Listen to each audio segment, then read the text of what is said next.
76,000 homes just lost power. Wind chills hitting negative 50 degrees. And in 30 seconds, I'm going to show you why the next storm could be even worse. Right now, across the Midwest, we're not just cold. We're dangerously cold. Minneapolis woke up to 20 degrees below zero this morning. Not wind chill, actual temperature. Chicago, sitting at zero. But here's what the headlines aren't telling you. This is just the opening act. 1,200 snow reports came in yesterday. Montana got buried. Illinois saw 5 to 8 inches. Indiana, Ohio, the same story. And the I-95 corridor, still getting hammered as we speak. New Jersey has 14,000 homes without power right now. Pennsylvania, 10,000. That's 76,000 total across the country, and the number's climbing. But forget about what just happened. What's coming in the next 72 hours will make this look mild. And at the 2-minute 50 mark, I'm going to show you the exact cities in the path of the most dangerous winds. Lake effect snow is still falling across Michigan, Indiana, West Virginia, western Pennsylvania, and western New York. Another 3 to 4 inches expected today. If you're in these areas, you already know your day is disrupted, but you don't know what's building on the other side of the country right now. The Pacific Northwest is about to face something we only see every few years, an atmospheric river. Think of it as a river in the sky, except this one is carrying enough moisture to dump 5 to 10 inches of rain in less than a week. In some spots, 15 inches. And when that much water hits mountains and rivers that are already swollen, we get flooding. Major flooding. Washington and Oregon, you need to pay attention to this. Rivers in western Washington are already at major flood stage. They've been there for days. This week makes it worse. Much worse. Now, here's the question nobody's asking. What happens when that atmospheric river crosses the Rockies? Because it will. And when it does, it doesn't just disappear. It transforms into something else entirely. I'll explain exactly what at the 5-minute mark, but first, you need to understand the wind chill situation happening right now. Northern Minnesota saw wind chills of negative 40 to negative 50 degrees this morning. Negative 50. If you're outside in that for more than 10 minutes without proper protection, you're in real danger.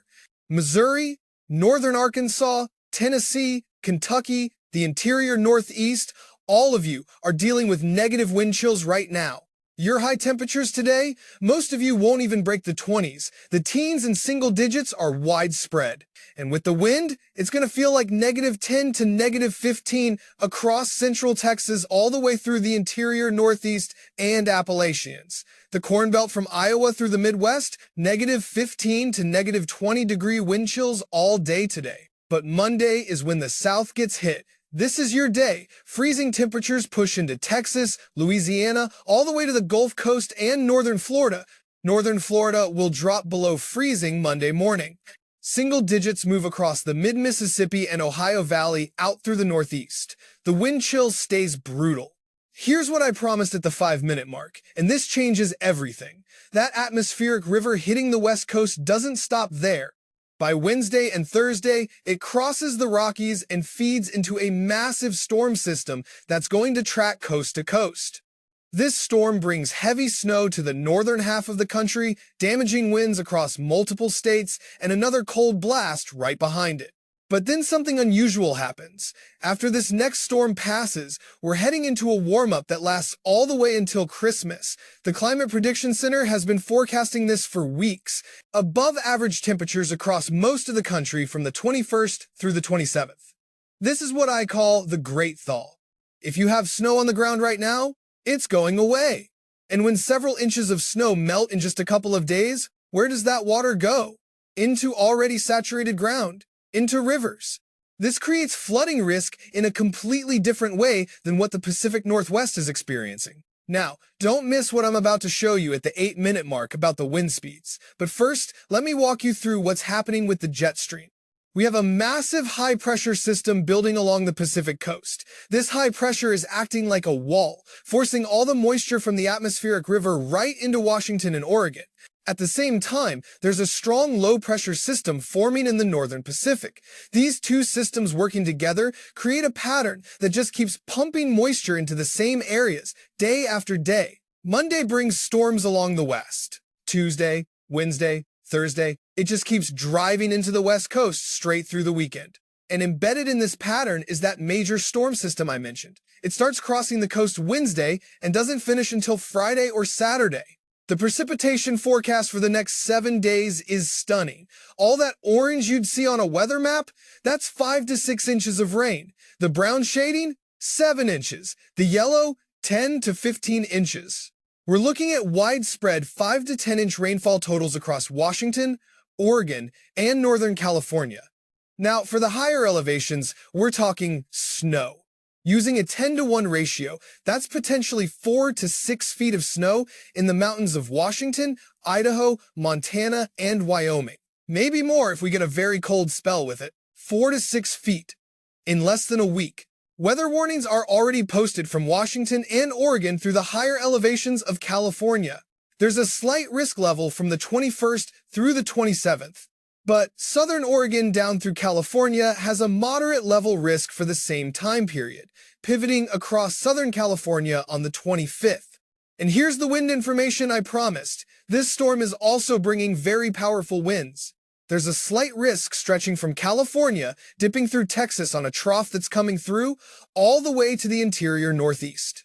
But I'm seeing sections that will more than likely be upgraded to a moderate level risk as the low pressure strengthens. This process is called cyclogenesis. Right now, the moderate level risk is across the northwest, where storms are going to pivot and bring flooding. But this storm is trending to strengthen and bring more damaging winds across the entire United States. The best case scenario, according to the European model, still shows a powerful storm. Widespread areas of 50 to 60 mile per hour wind gusts. And that's being generous. 60 is in the red zone on the map. All that brown shading, 70 mile per hour gusts. Even the higher elevations in Montana show it coming across north central and central plains, bringing another round of 50 to 60 mile per hour gusts, then crossing the Great Lakes and northeast with more 50 to 60 mile per hour winds. The American GFS model sees it even stronger. It's showing that strong anomaly coming through from the west, but bringing more 70s with it. As it comes across to the east, it's bringing a wider area, getting these winds more over the mid-Mississippi and Ohio Valley instead of just the northeast. Either way, this is shaping up to be a very powerful storm. At the 12-minute mark, I'm going to break down exactly when this storm hits your area. But here's what you need to know about the timeline. Tuesday, you're going to start seeing the atmospheric river really ramp up along Washington and Oregon. Wednesday, it starts bringing heavy snow as well to the mountains. Then it comes across the north, central, and midwest, bringing storms, bringing snowfall, and bringing cold air right behind it.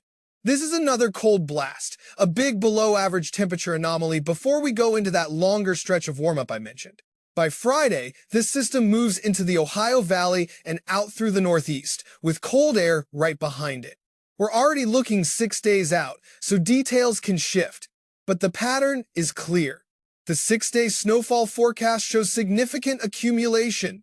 Montana to North Dakota, Minnesota, Wisconsin, lots for upper Michigan, all the way across the Great Lakes and interior northeast with additional lake effect snow. But the big story is the higher elevations. Washington, Idaho, Montana, and Wyoming are looking at 4 to 6 feet, maybe more after a clipper system follows behind. Wednesday brings storms across Washington, Oregon, Northern California, with snowfall starting in the higher elevations. It moves through Idaho, Montana, and Wyoming as we go through Wednesday. Behind this, a cold spell moves in. And you can see the tight isobars on the weather maps. Those tight lines signify strong winds.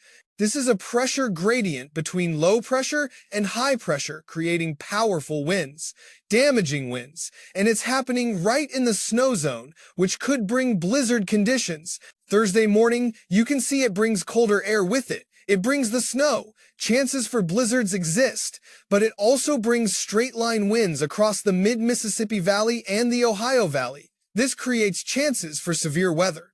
we're talking damaging winds for sure. The system pulls moisture right up from the Gulf while cold air comes through, creating your severe weather zone. We still need to check the actual conditions, the instability levels, the lift, the dew points. But it's showing at least a strong day of damaging winds as this comes through Thursday evening, overnight into Friday, across the mid-Mississippi and Ohio Valley. It brings cold air, brings cold wind chills with it, and goes out through the northeast as we go through Friday, bringing more storms. Now, this isn't showing signs of pivoting into a very strong nor'easter, bringing lots of snow to the northeast. It's not meeting up with the right temperatures for that. But this is literally 5 days away. Things can shift. This would be a lot of precipitation going into cold air. So far, we're not seeing a big snowstorm for the northeast yet, just another cold blast into the weekend. Here's what most people are missing, and this is critical information at the 17-minute mark. After this storm passes and we get that brief cold snap, everything changes for the holiday week. The 8 to 14-day outlook from the Climate Prediction Center shows above-average precipitation for the West Coast from the 21st to the 27th. That atmospheric river pattern continues, but it also shows above-average temperatures for most of the country during the same period. This has been forecasted for about 2 weeks now. If you've been following along, you know this warm-up is coming. This is the period where if you have any snow or cold temperatures, it's going away. The Great Thaw brings its own set of problems. When all that snow melts quickly, we get flooding. A different kind of flooding than the Pacific Northwest rain, but flooding nonetheless. Now, here's where it gets really interesting for the longer range. The Arctic Oscillation tells us what's coming after Christmas. Once we go past Christmas, right around the holiday and beyond, cold air is going to come plunging back in, maybe bombing into February. This portion of the forecast always changes because we're looking so far out, but it's definitely looking like January is going to bring another cold blast, probably a deep one. We're starting to see the signal shift from a central pattern to a big negative NAO. That's the North Atlantic Oscillation. This pattern brings a cold snap all the way from the center toward the eastern U.S. and has the best chance to drive far south when it goes negative. But first, let's focus on this week. The pattern we're going into is still going to bring significant flooding. We still have that big high pressure along the Pacific, along the West Coast. It's building and it's driving all this atmospheric river moisture into the region while we have that big low pressure storm forming in the northern Pacific, bringing everything in this direction. This is going to be a difficult week or two for atmospheric river flooding along the West Coast. Monday brings storms along the west. Tuesday, Wednesday, Thursday, it just keeps driving into the West Coast all the way into the weekend. And if you notice, that big storm is embedded in there, coming all the way across starting Wednesday through Friday and Saturday. They're still in that pattern. They still have that high pressure. They still have that jet stream going west to east. It's more of a zonal flow, but it's flowing all this precipitation with it. You're going to start getting heavy rainfall toward Washington and Oregon again tomorrow. It goes down into California as you go through Tuesday, then into Wednesday. It's still there in California. As we go all the way into Thursday for this next storm system, it pulls in more atmospheric river moisture while also spreading east. The water vapor imagery shows you what's in the atmosphere. You can see the atmospheric river clearly as it just keeps feeding moisture into the same areas over and over. This is why the totals get so high. It's not one storm, it's a pattern that repeats for days. At the 21-minute mark, I'm going to tell you what this means for Christmas travel, but here's what you need to do right now. If you're in the extreme cold areas this morning, limit your time outside. Check on neighbors, especially elderly neighbors. Make sure pets are not left outside. These temperatures are dangerous. If your car breaks down while traveling, you could be facing -10 to -30 degree feels-like temperatures. That's life-threatening if you're stuck for an extended period. If you're in the Pacific Northwest, monitor river levels closely this week. If you live near a river that's already high, have a plan. Know your evacuation route. Tuesday night into early Wednesday looks like the worst period for heavy rain in Washington and Oregon. Mudslides are possible in mountainous areas. If you're in the path of that major storm system Wednesday through Friday, prepare for high winds. 50 to 70 mile per hour gusts can knock down trees and power lines. Charge your devices, have flashlights and batteries ready. If you lose power in the cold, you need a backup plan. For the Midwest and Great Lakes, another round of heavy snow is likely Thursday into Friday. We're talking potentially significant accumulation. If you have holiday travel plans for next weekend, stay flexible. This pattern is active and things can shift. After this storm passes and we get into next week, that warm-up I mentioned kicks in. Temperatures will surge above average across most of the country. If you have snow on the ground, expect rapid melting Wednesday through Friday of next week. This could cause localized flooding, especially in low-lying areas or near streams and rivers. The Christmas week forecast shows above-average temperatures for the Great Plains, Midwest, Ohio Valley, and Desert Southwest. The only areas staying colder than normal are the Pacific Northwest, North Dakota, Minnesota, and New England. For most of the country, it's going to feel more like late March than late December. Now, about that longer range outlook, January is shaping up to be interesting. The pattern signals suggest we're heading back into a colder regime after the Christmas warm-up. This could be a significant pattern shift. February might follow suit. These are the kind of changes that create memorable winter weather events, but we're too far out to know specifics yet. What we do know is this. The next 10 days are going to be extremely active. Coast-to-coast impacts, heavy snow, flooding rains, damaging winds, dangerous cold, brief warm-up, then potentially another pattern shift. Tomorrow's forecast will have updated timing on when the worst of the Pacific Northwest rain arrives. We'll have refined wind speed forecasts as models come into better agreement. And we'll start to get a clearer picture of exactly where the heaviest snow sets up Thursday and Friday. The situation is evolving rapidly. Models are still adjusting as new data comes in.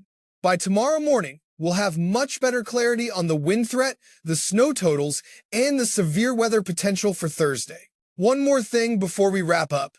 Next week's warm-up is going to be significant. Some areas could see temperature swings of 40 to 60 degrees from where you are right now. That kind of rapid change creates its own set of challenges. We'll be tracking that closely. This is the most active weather pattern we've seen in weeks. Multiple threats across multiple regions over multiple days. It requires attention and preparation, but it's manageable if you stay informed and have a plan. Check back tomorrow morning for the updated forecast. We'll have the latest model runs, refined timing, and specific impacts for your area. This is the kind of week where daily updates matter because things can and will change. Stay safe out there, make sure your neighbors are safe. And remember, this pattern is temporary. The extreme cold breaks, the warm-up comes. Then we reassess for what January might bring. That's weather, always changing, always demanding our attention, but always predictable enough that we can prepare.